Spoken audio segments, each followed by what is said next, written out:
Guerra do Paraguai é uma guerra tola, sórdida e desnecessária como a maioria delas.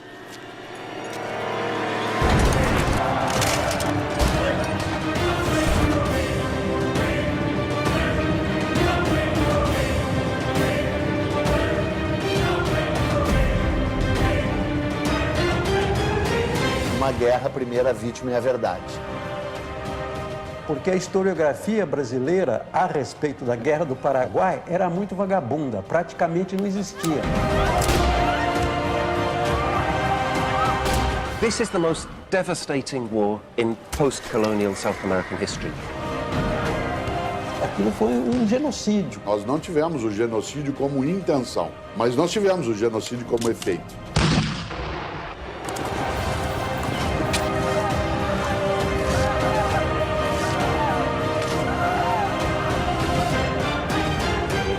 História é escolha.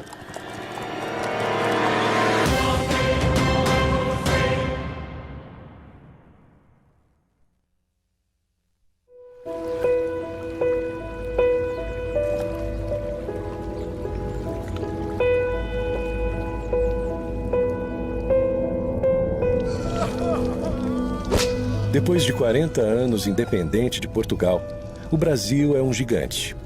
Rural, pobre, analfabeto e escravo.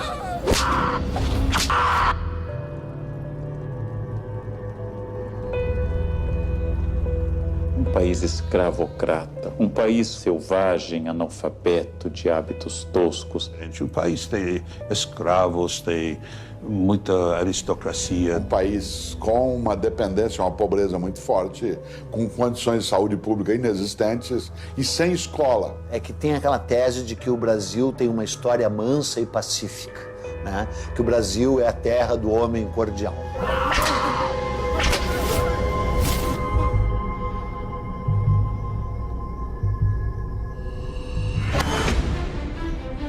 Em 1864, o Brasil é uma monarquia controlada por um homem de 38 anos, que está no trono desde os 14. Dom Pedro II. Apresenta-se Dom Pedro como um homem muito culto, mas ele é um homem muito despreparado. Quer dizer, você vê que é um homem a quem falta polimento, né? A quem falta todas as normas de civilidade. É um caipirão brasileiro. Pedro é um homem que tinha ideais e projetos, mas de fato não tinha vocação de governo. O Brasil enfrenta uma grave crise econômica e o sul do país começa a trazer notícias preocupantes. O sul do Império Brasileiro faz fronteira com 3 repúblicas: Uruguai, Argentina e Paraguai. O Uruguai está em guerra civil. Brasil e Argentina se unem para colocar o uruguaio Venâncio Flores no poder, beneficiando os comerciantes de Buenos Aires e os fazendeiros gaúchos, só que bloqueando a saída do Paraguai para o mar. Dejaba prácticamente sin chances al Paraguay en el sentido de poder contactar con el mundo exterior, recibir aprovisionamiento, Which would simply struggle our exports. Com esse novo cenário, o Paraguai, para usar a Bacia do Prata, precisa negociar com as 2 maiores potências da região. Paraguay o estaba con Argentina contra Brasil o con Brasil en contra Argentina, pero nunca al mismo tiempo con las 2 potencias mayores de la región. O Paraguai é governado por um também jovem de 32 anos, Francisco Solano Lopes. Francisco Solano López estaba convencido de que tenía un destino muy importante, ¿verdad? Que en este caso era salvar a la patria de la deshonra. Era una persona con una inteligencia, con un talento literario considerable. Era una persona preparada para un cargo difícil. Mariscal López, and very proudly so, is my great-grandfather. Sem dúvida, ele era um sujeito inteligente, perspicaz, ambicioso. Era um homem muito controverso. E dentre os mitos da guerra, um deles é de que o Solano Lopes era um estadista com uma visão extraordinária de um grande Paraguai. A very highly educated person. Evidentemente que ele teve alguns méritos, mas acima de tudo ele era um ditador. E era um ditador eventualmente obcecado. López era una persona que no sabía nada de economía. Como Luis XIV, era l'état c'est moi. Había conocido la corte de Inglaterra, la corte de Napoleão III. O Solano Lopes era um grande louco da América do Sul. Ele tinha sonhos de ser um Napoleão. This was a leader who had a certain vision of Paraguay. He had a certain vision of his own wisdom and his own strength, which was quite divorced from reality. Mas tu quer me dizer que o cara ia criar um paraíso na Terra, o Solano Lopes? É uma piada, né?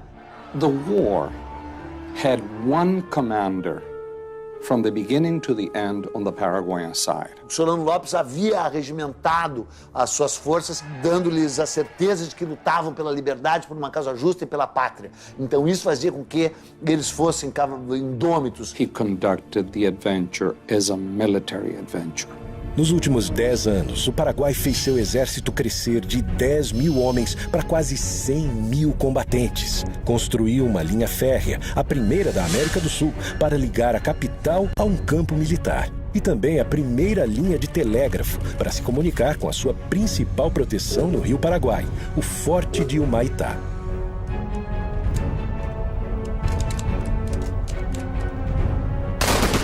Porque tuvo todo el poder en sus manos y no midió exactamente sus limitaciones. Antes de atacar, Solano Lopes tenta conversar com o Brasil. He sends a letter off to Dom Pedro and asks Dom Pedro to honor his agreement. Mas Dom Pedro II não responde à carta que Solano Lopes envia. That is when Paraguay is forced to take action.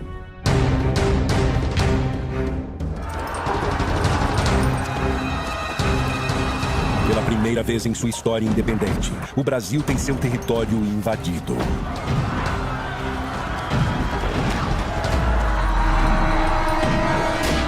Através do Rio Paraguai, os soldados invadem Corumbá, no Mato Grosso.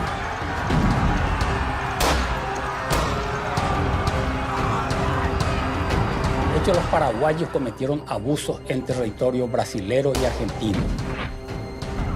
O exército paraguaio avança, deixando um rastro de destruição por onde passa. Os generais levam junto as suas esposas, que aproveitam para saquear as casas no caminho. Os invasores paraguaios de Mato Grosso saquearam, levaram a população civil forçada para Assunção, porque Mato Grosso estava indefeso. Você não tinha força do exército Mato Grosso.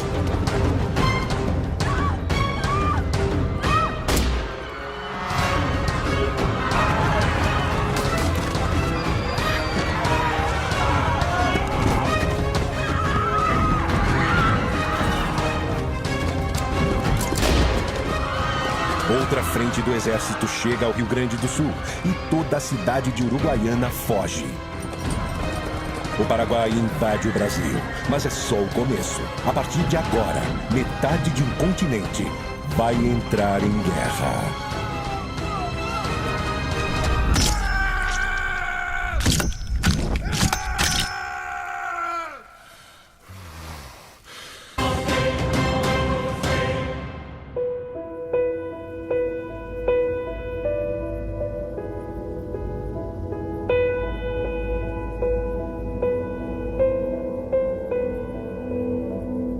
Pressionado pelas tensões políticas do Rio da Prata, Solano Lopes está em guerra com o Brasil. Em 12 de novembro, ele sequestrou o governador do Mato Grosso que passava pelo Rio Paraguai. E no final de dezembro, invadiu, saqueou e dominou cidades do Mato Grosso e do Rio Grande do Sul. Há uma série de especulações e teorias de quais seriam os reais motivos por trás do conflito. Economically speaking, it was the most successful economic story in all of Latin America. In reality, Brazil is already the power. In terms of population, in terms of economy, in terms of resources, Brazil is the power. There was no balance of power. A mí me parece que Paraguay era un mal ejemplo y era un lugar donde no entraban. A história mais maluca de todas da Guerra do Paraguai é esse mito de que o Paraguai era uma potência em crescimento. Eu me pergunto como a gente acreditou por tanto tempo nisso. Porque a historiografia brasileira a respeito da Guerra do Paraguai era muito vagabunda, praticamente não existia. O Paraguai não era um modelo de desenvolvimento para a região. Tinha uma população que era o dobro da do Uruguai, só que o comércio exterior dele era 6 vezes menor. Há uma teoria muito divulgada pela esquerda no governo militar brasileiro de que a Inglaterra tinha medo do crescimento paraguaio e por isso financiou a guerra. Inglaterra está construyendo un imperio mundial y no hay lugar en el planeta que le sea indiferente. Paraguay, as I said, is dependent on British technology. It is dependent on British money. Paraguay had not shut out Britain. Porque Paraguay ha desarrollado una autonomía que el gran imperio británico no puede aceptar. Tenía rasgos de protocomunismo, ¿no? Porque, por ejemplo, distribuyeron tierras a todos los habitantes, casi de estalinismo del siglo XIX, digamos. Allí donde hay la posibilidad de crear un mercado para las mercaderías que fabrica la Revolución Industrial. O mercado consumidor paraguaio não existia. A população não tinha poder aquisitivo, não existia um mercado consumidor. Segundo, mesmo que existisse, qual a lógica de você fazer uma guerra para abrir o mercado consumidor e destruir esse mercado? Não tem lógica. Appetite for some of the wealth that Paraguay had. Isso é ridículo porque o Paraguai não estava se industrializando, não tinha indústria pesada, não tinha nem indústria leve, quer dizer, não tinha indústria. Ponto. A arrecadação anual do Paraguai era de menos de 1 milhão de libras esterlinas. Brasil, Argentina e Uruguai juntos arrecadavam mais de 50 milhões. Argentina had an economy that was dependent on loans, and Brazil had an economy that was dependent on slavery. El imperio brasilero era esclavista, en la República Paraguay también era esclavista. Solo que había menos esclavos en el Paraguay, un porcentaje menor de la población. Há também outra versão que coloca Solano Lopes como louco, um Napoleão das Américas. O Solano Lopes, ele tinha delírios megalomaníacos. Ele queria fazer um grande Paraguai, pegando parte do Brasil, parte da Argentina e o Uruguai. All decision-making in Paraguay was centered upon himself. Os únicos papéis, documentos que a gente tem da época mostram que a Inglaterra tentou conter as maluquices do ditador Solano Lopes. Tem um Solano Lopes que é o ditador. Mas tem um Solano Lopes que é um ditador e que age com uma racionalidade. A Inglaterra não financiou a guerra. Tampouco o ditador paraguaio era louco. Invadir o Brasil é a opção que Solano Lopes encontra para negociar com o gigante vizinho. Na época, você atacava um país e a vitória era conquistar a capital inimiga.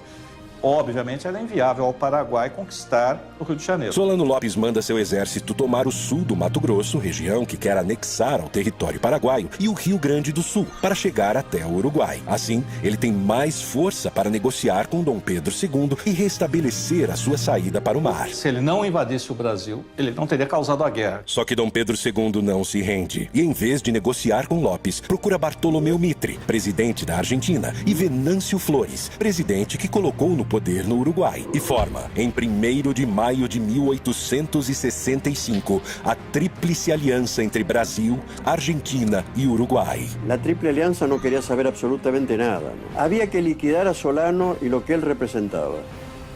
Agora, oficialmente sozinho, Solano Lopes tem duas opções: negociar uma trégua e recuar sem derramamento de sangue, ou atacar os navios brasileiros que bloqueiam a sua saída para o mar.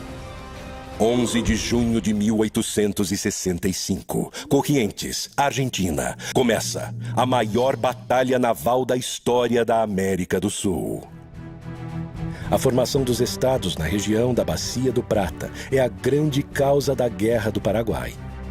A Bacia do Prata é constituída pelas águas dos rios Paraguai, do gigante rio Paraná, que vem do Brasil, e do rio Uruguai.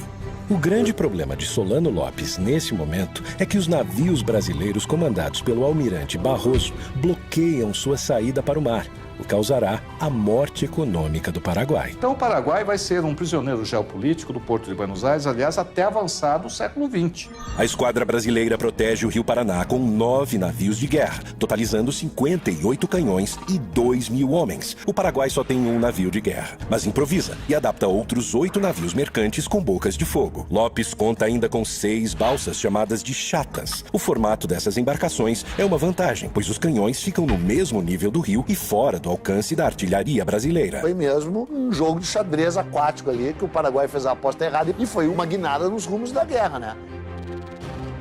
9 navios brasileiros na margem do Riachuelo. 9 navios paraguaios se preparam para a emboscada. O Paraguai prepara canhões na margem do rio e a ordem de Solano Lopes é que seus soldados invadam os navios e capturem a esquadra brasileira para o Paraguai. O Paraguai tinha que acertar 100% e o Brasil errar 100%. Então os navios estavam imobilizados, não tinha como se mover, e boa parte da tripulação estava dormindo.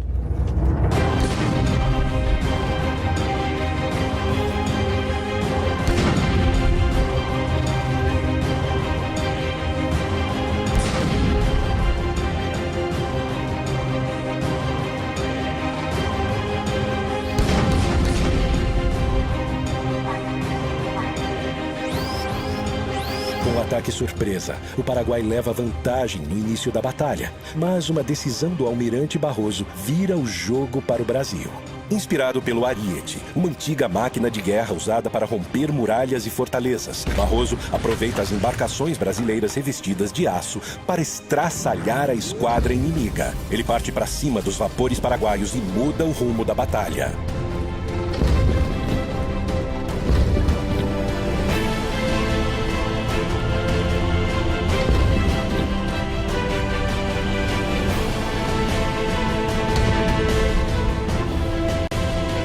O Brasil vence e mantém o controle da Bacia do Prata. Anos depois, Dom Pedro II manda produzir um quadro épico sobre a batalha. E embora o quadro seja maravilhoso, ele cheira mofo historiograficamente falando, né? Não foi assim que as coisas se passaram ali. Toda a história é fabricada. O Dom Pedro espertamente tentou fabricar a história brasileira, a sua versão oficial, que a gente continua acreditando até hoje, né? Saldo da Batalha do Riachuelo. O Paraguai tem 4 navios e 6 chatas afundadas e cerca de 300 mortos em combate. O Brasil tem um navio afundado e perde 100 homens. Os aliados mantêm o controle na Bacia do Prata e Solano está acuado em seu território. Solano começa a perder o controle da situação. A Tríplice Aliança se fortalece. O Paraguai invadiu e saqueou cidades brasileiras.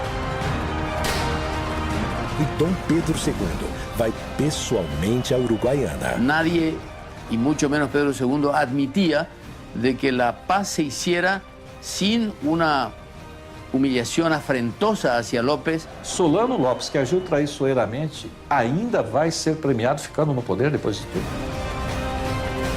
Não há mais volta. Dom Pedro II quer vingança.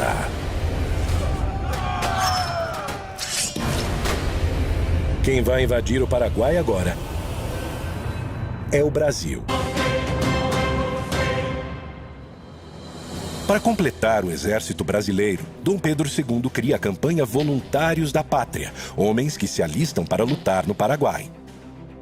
Então, além de tudo, é uma guerra lutada por ex-escravos, escravos libertos, indígenas e voluntários da pátria, né? Porque voluntários da pátria é uma piada sensacional, né? O próprio imperador se nomeia voluntário da pátria número 1. Mas todos esperavam que fosse uma guerra como tinha sido sempre, né? Durava alguns meses e aí acabava. Quando a guerra se estendeu, as condições difíceis, não tinha perspectiva de fim. Então aí realmente a resistência à guerra foi muito grande. E esses soldados iam sem nenhuma preparação. Iam para a guerra assim como bucha de canhão, porque eram muitos, podiam morrer. Quem quer ir a uma guerra que no significa nada, que nunca escuchó hablar de algo que se llama Paraguay, hay que colocarse en la mentalidad del pueblo de aquella época. Es lo que se llamaba, en castellano se llama carne de cañón. Que muitos desses voluntários da pátria não eram exatamente voluntários, vinham agrilhoados, né? Vinham presos e aí eram apresentados como voluntários da pátria. Muitos dos cativos eram vendidos para substituir o branco que não queria ir lutar. Quer dizer, no momento que você pudesse comprar um escravo que fosse lutar no seu lugar, estava bem representado. Se você manda um escravo para a guerra, não é preciso dizer como é que o escravo era tratado no Brasil. Qual é a disposição que esse escravo tem em morrer pelo Brasil? Na Argentina, um problema ainda mais grave. Os governantes de Buenos Aires ordenam a toda a população pobre que entre na guerra. En la resistencia del pueblo argentino a ir a la guerra del Paraguay, murió más gente aquí adentro que en el frente de batalla. A população das províncias mais afastadas se nega a ir lutar em nome do povo argentino. En ese momento histórico, no se puede hablar de pueblo argentino. Se puede hablar de diferentes identidades regionales, sanjuaninos, mendocinos, entrerrianos, etc. Porque no existe la conciencia nacional. De hecho, muchos hijos de hombres notables y de la burguesía se enrolaron. El hijo de Sarmiento, que era el vicepresidente, se enroló a los 21 años, murió en Curupaytí. Sarmiento odiaba a los paraguayos y tuvo expresiones terribles, como exterminar ese pueblo. Creo que la guerra de la Triple Alianza no le hizo ningún bien a la Argentina, que más bien la cargó de vergüenza. 16 de abril de 1866. Com uma grande maioria de brasileiros, o exército aliado pisa em território paraguaio.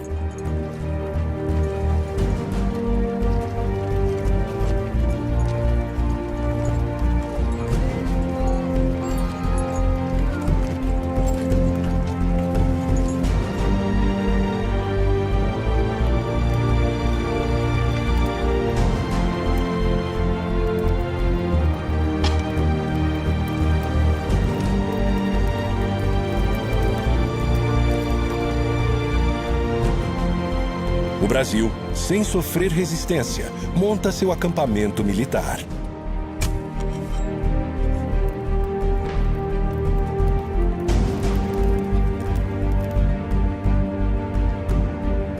Comerciantes e mulheres acompanham a tropa oferecendo todo tipo de serviço.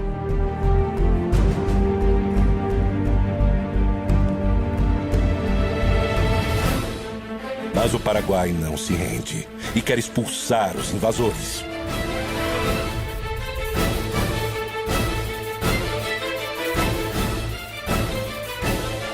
É fundamental em qualquer operação militar, seja no século XIX ou hoje, você conhecer o terreno que você vai agir. E não se conhecia o terreno. O acampamento militar fica na entrada do país, a 300 quilômetros da capital, Assunção, com uma imensidão desconhecida e pantanosa pela frente. Mas não se tinha um mapa do interior do Paraguai, devido ao isolamento paraguaio. Ninguém conhecia o que era o interior do Paraguai, só se conhecia Assunção. E é nesse momento que o Paraguai começa a montar sua emboscada. Está almoçando ali com os chefes o general Osório.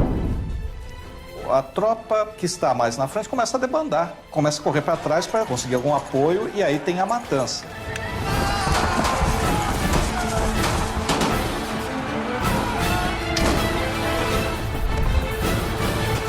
Em 24 de maio de 1866, os paraguaios invadem o acampamento brasileiro. E tem início a maior batalha da Guerra do Paraguai, a Batalha de Tuiuti.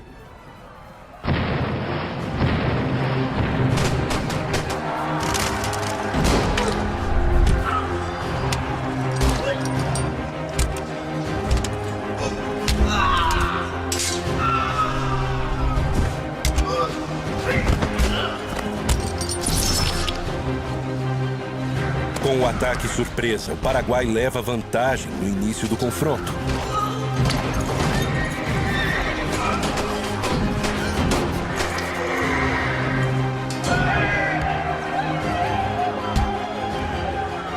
Solano Lopes manda 3 tropas atacarem simultaneamente, uma frontal e 2 pelos flancos. E o Osório, que tinha essa capacidade de liderança, era muito admirado pela tropa. Ele está sobre um cavalo em meio a nuvens de fumaça, em meio a barulho de explosões, a gritos, a gente morrendo. Ele consegue mobilizar, mandar um batalhão para cá, outro batalhão para lá, com a visão militar, ou seja, esse batalhão vai e vai ser sacrificado. Ou seja, quase todos vão morrer. Agora, por que esse batalhão vai? Porque confia nele, confia na liderança militar.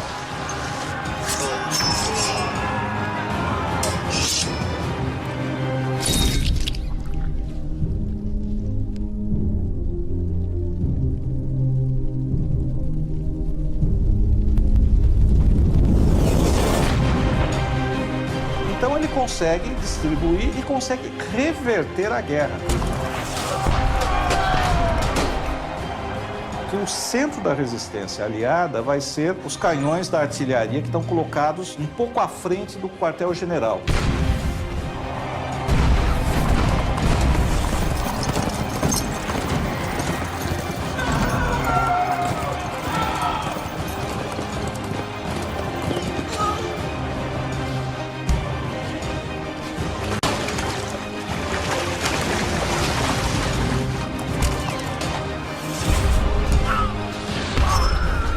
Tem que lembrar que a guerra é uma coisa selvagem. O sujeito vai matar o outro, ele não está filosofando. Ele está com ódio.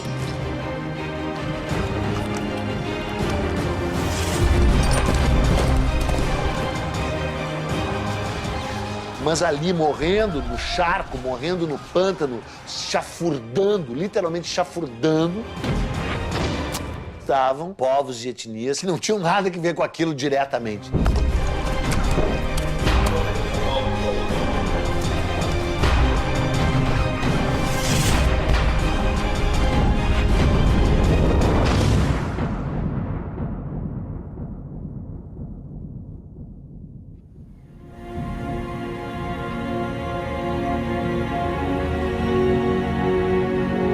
Como resultado da Batalha do Tuiuti, o Paraguai perde 13 mil homens, o melhor de seu exército.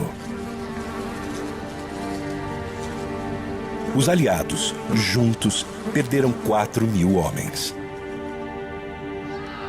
Mas não há motivos para comemorar.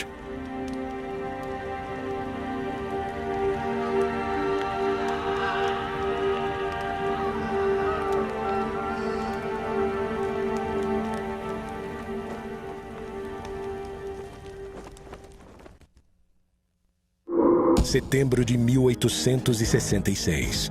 O Brasil continua acampado em Tuiuti e o Paraguai se protegendo no quadrilátero em volta da fortaleza de Humaitá. O Brasil teve que lutar contra uma fortaleza que ele próprio tinha construído para os paraguaios, né? E que se sabia inexpugnável. A fortaleza de Humaitá é a grande proteção do Rio Paraguai. Para chegar em Assunção, é preciso passar por ela. Construída anos antes com a ajuda de militares brasileiros, a fortaleza é um complexo defensivo composto do forte, da igreja, e o rio era cercado com grossas correntes de ferro para impedir a passagem de navios brasileiros. Mas a fortaleza de Humaitá não é o maior obstáculo que o exército brasileiro tem pela frente. Em todos os casos, a maior parte das mortes foi causada não em combate, mas foi causada por cólera, por doenças, fome e frio. As condições dos hospitais militares são péssimas, desumanas, sem nenhuma estrutura. E brigas e indisciplina no acampamento são frequentes. Não há liderança.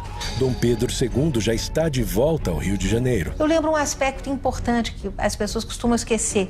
É o início da fotoreportagem.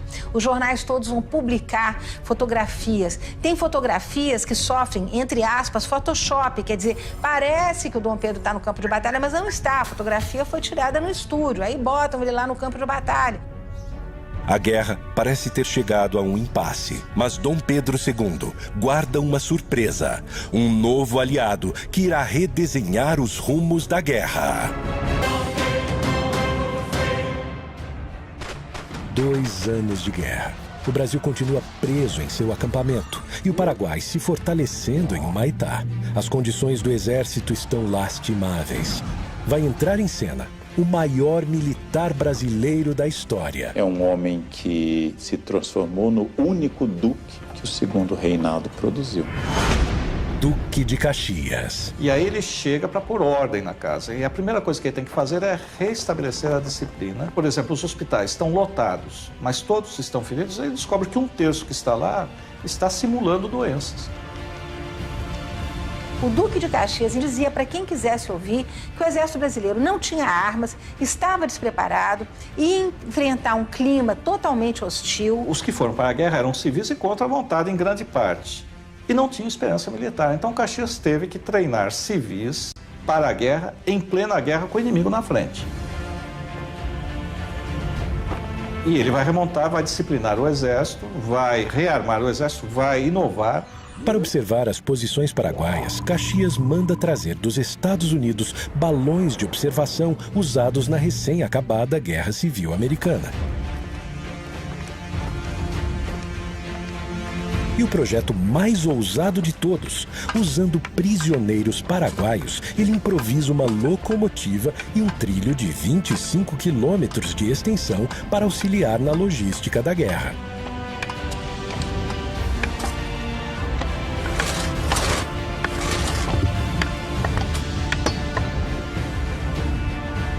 Vai começar a série de batalhas conhecida no Brasil como Dezembrada e no Paraguai como Dezembro Negro. Caxias precisa tomar Assunção e para isso conta com 20 mil brasileiros e 5 mil argentinos. O Paraguai protege a capital com 5 mil homens. A esquadra brasileira derruba a fortaleza de Humaitá. Foi uma batalha terrível por uma fortificação que a engenharia militar brasileira cedeu ao Paraguai anos antes, já naquele barril de pólvora que era aquela bacia do Prata inteira ali, né? Às margens do rio Itororó, a primeira batalha que o Paraguai resiste bravamente. Quem ataca nessa guerra até um determinado momento leva desvantagem. Porque o terreno não era favorável ao ataque, era favorável à defesa. 5 dias depois, Caxias avança sobre o rio Havaí, numa batalha épica, retratada posteriormente por Pedro Américo. Por fim, em Lomas Valentinas, Caxias destrói o que resta do exército paraguaio. Depois de um tempo, virou a guerra do Brasil contra o Paraguai, né? E o Brasil a manteve deliberadamente. 1º de janeiro de 1869, Caxias toma a capital Assunção. Mas a cada investida de Caxias, Solano foge, montando acampamento com seus filhos e sua esposa, Elisa Lynch. A irlandesa Elisa Lynch é a primeira dama do Paraguai. Ela acompanha Solano Lopes em quase todos os momentos da guerra. Ajuda com suas habilidades de enfermagem, mas não abre mão do seu luxo, nem nos acampamentos militares. Se conhecia o arte do buen vivir, a frivolidade, as expressões estético-culturais, etc. Solano a conheceu 10 anos antes da guerra, na agitada vida noturna de Paris.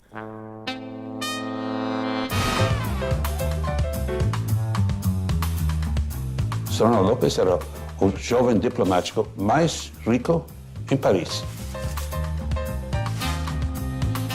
Era o grande momento das cortesanas e também das prostitutas. Os inimigos apontam ela como prostituta. E ela vivia do quê? Certo, então ela é acusada de prostituta. Ela era um símbolo sexual para os exércitos inimigos.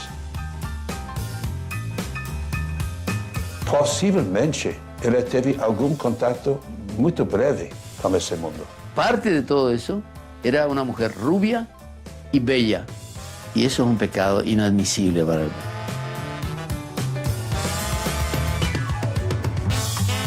Até onde a gente sabe, Solano Lopes não teve uma relação de fidelidade com ela, não foi uma relação de monogamia. Num primeiro momento, talvez ela fique interessada por ele, pelo exotismo, mas num segundo momento eu acho que realmente ela se apaixona por ele e realmente é uma relação real, certo? Não é uma relação por interesses monetários, embora ela tenha saído rica dessa relação. Anos depois da guerra, Elisa escreve um manifesto onde se defende das acusações sobre o seu passado. Durante largo tempo, quedé en profundo silencio. Aunque mi nombre ha sido explotado durante años por ciertas personas que me tenían como un prototipo de la prostitución y del escándalo, como si fuera una bestia humana que se complace y se deleita con el exterminio de una sociedad. No mesmo manifesto, ela faz uma lista e reivindica a posse das terras que comprou enquanto primeira-dama. Só não explica com que dinheiro conseguiu comprar quase todo o Paraguai. Ela acabou sendo, em nossa opinião, a proprietária da terra maior do planeta. Todo o poder e terras de Elisa Lynch vem das mãos de seu marido. A grande maioria delas é adquirida nesse período em que a guerra já está praticamente decidida. Que sentido tinha seguir a guerra depois de 1868? Depois de 68 ele não vai ganhar, ele perdeu. Ele podia negociar a derrota. En 1868 la guerra estaba perdida, absolutamente perdida. Una guerra que obviamente ya para esa altura ya estaba perdida. Y cuando ya no había razones para seguir resistiendo, ¿para qué resistir? Solano Lopes dá ordens para que as cidades paraguaias sejam abandonadas à medida em que o exército inimigo avança. Assim, ele pretende evitar a vingança brasileira e um massacre ainda maior. Ele dá ordens da população civil sair, para os aliados não terem acesso a comida, a apoio, a informações. Só que essa população civil tem que sair, são basicamente o quê? Mulheres e crianças. Tem que sair forçadas, sem meio de transporte, sem comidas. Resultado, você tem uma mortandade da população civil que não tinha mais sentido militar. A destruição do Paraguai é feita pelos aliados? Evidentemente é feita pelos aliados, que estão avançando. Mas por que estão avançando? Porque o outro lado, que sabe que não pode ganhar a guerra, não quer se render. O povo paraguaio apoyaba Solano López. El hecho de que la familia López no era tan terrible está en la manera como el pueblo paraguayo acompañó a López hasta el último momento. Claro que o conceito de patriotismo é muito relativo e cada sociedade constrói os seus padrões. Mas, estritamente falando, não tinha mais sentido militar nenhum você manter essa população fugindo, se retirando, sendo vítima da guerra. No rational leader would take on almost half the continent in a war. Solano López no podía tener un concepto bien delimitado, bien claro de la realidad. O Solano López estava bebendo demais, virou muito cruel. E não cabe dúvida, ele fez coisas que eram horríveis. Então ele mandou, por exemplo, prender a mãe, as irmãs, matou um irmão sob tortura, o outro morreu por exaustão física devido à perseguição dele, matou dezenas de pessoas. É a onipotência, a arrogância e o desprezo pela vida das pessoas que estão subordinadas a eles. Eu acho que nesse sentido Solano López é igual a Stalin, que é igual a Hitler. Janeiro de 1869. Com a capital tomada, o Paraguai não representa mais perigo aos aliados da região do Prata. E para Caxias, é o fim da guerra. Tem uma frase do Caxias que diz que ele não era coveiro. Para vencer a guerra do Paraguai, como se pretendia, teria que matar o último paraguaio no ventre da sua mãe. Ele se recusou a fazer esse papel. Mas Dom Pedro II está obcecado atrás de Solano López. From that point on, it was a war of vengeance against o Mariscal López. Sem Caxias, o comando vai para o seu genro, o francês Conde de. Nesse conflito, ficou claro o quão violento e eventualmente sanguinário até o Brasil pode ser. Enquanto continua sua fuga, Solano López usa o que sobrou da população para retardar o avanço brasileiro. Cumprindo ordens de Solano, o general Cabaleiro comanda crianças para lutar com o exército inimigo.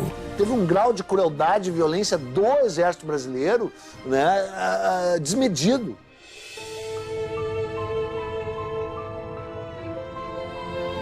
Y porque ella era la última reserva, no tenía más hombre. Paraguay no tenía hombre.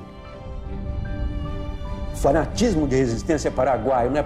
Manda crianças para lutar contra o exército e de como esse exército aceita a luta e mata essas crianças.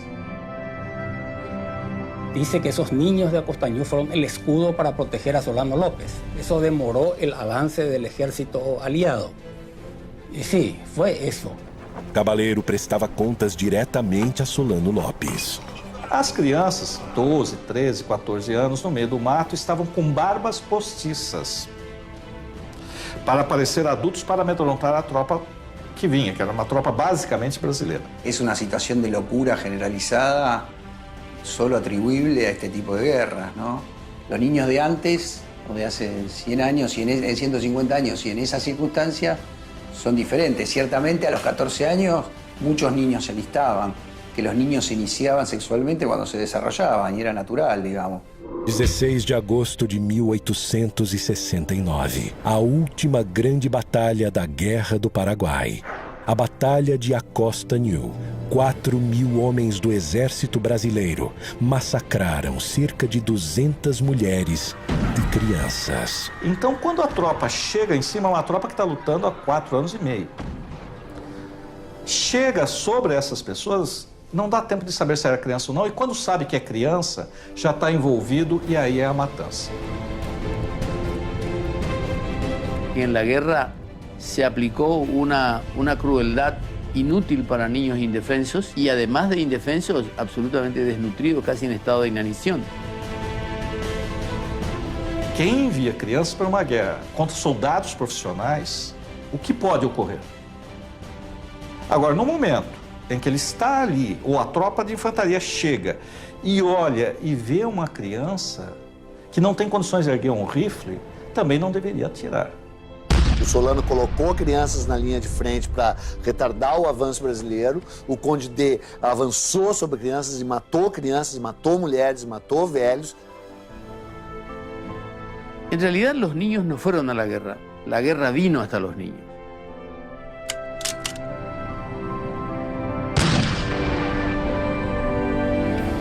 Só há culpados, não há inocentes nessa história aí, né?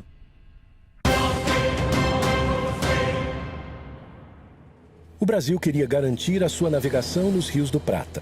E o Paraguai também. Essa região sempre foi uma região conflagrada. O Solano Lopes desempenhou o papel do fósforo aceso no barril de pólvora. Solano Lopes invadiu e saqueou cidades brasileiras. Dom Pedro II quis se vingar. Dom Pedro, como se dizia na época, era uma luva de veludo escondendo uma mão de ferro. Batalhas nos rios, no pântano, contra todo tipo de adversário. E agora, o Paraguai está devastado. En una matanza absolutamente inútil que diezmou al pueblo paraguayo absolutamente.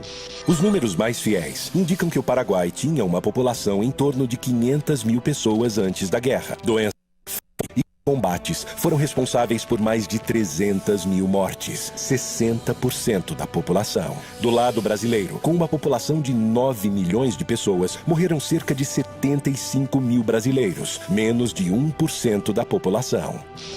Toda a força dos países aliados destruiu o pouco que esse país agrário tinha. O nosso exército cometeu aquilo que eu chamei de genocídio. Tecnicamente pode até não ser, mas na prática, no sentimento que a gente tem e nos números da mortandade provocada, aquilo foi um genocídio. Olha, genocídio é forte demais, né? Embora se assemelhe a isso, né? Genocídio é uma coisa, massacre é outra. Fue realmente una catástrofe demográfica. Estamos hablando de 300.000 personas, ¿verdad? 3 de cada 5 paraguayos murió a lo largo de 6 años. Quer dizer, o Paraguai é o maior perdedor, sem dúvida nenhuma. História é escolha. Chamar de genocídio dependerá do momento. Usá-lo com propriedade, no meu entender, em relação à Guerra do Paraguai, de onde foi a intenção, jamais. Onde nós chegamos, sem dúvida. Para a conquista ser completa, Dom Pedro II ainda precisa encontrar Solano Lopes. Mas sua busca está próxima do fim. 1º de março de 1870. Acampamento de Cerro Corá, norte do Paraguai. Porque a ordem que o imperador tinha dado e o objetivo da guerra não era matar Solano Lopes, era retirá-lo do poder. A very macabre scenario on the battlefield of Cerro Corá. É um caos ali, fogo, fumaça, gritos, é tudo muito rápido. Ele tenta fugir a cavalo. E o Chico Diabo, né, o nosso cabo, lançou. O cabo Francisco Lacerda fere a virilha de Solano Lopes e um tiro brasileiro mata o seu filho, Antito Lopes. Elisa Lynch se enrola em uma bandeira britânica e consegue sobreviver. Foi fácil identificá-lo porque ele era o único gordo. São os últimos momentos de Solano Lopes. E aí, segundo a descrição do general Câmara, Solano Lopes está no riacho, ele dá ordem para que ele se renda. Solano Lopes pega a espada e diz que não se entrega e morre com a sua pátria. E um soldado, quando viu Solano Lopes erguer a espada, deu um tiro. Ele já estava mortalmente ferido, mas o tiro vai levá-lo à morte.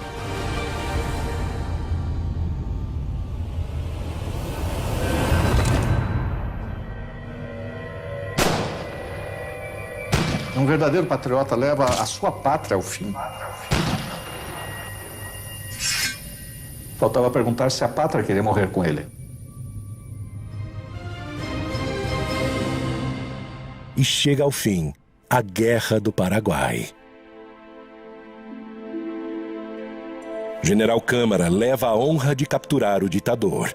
Também leva a irmã de Solano Lopes e tem com ela uma filha.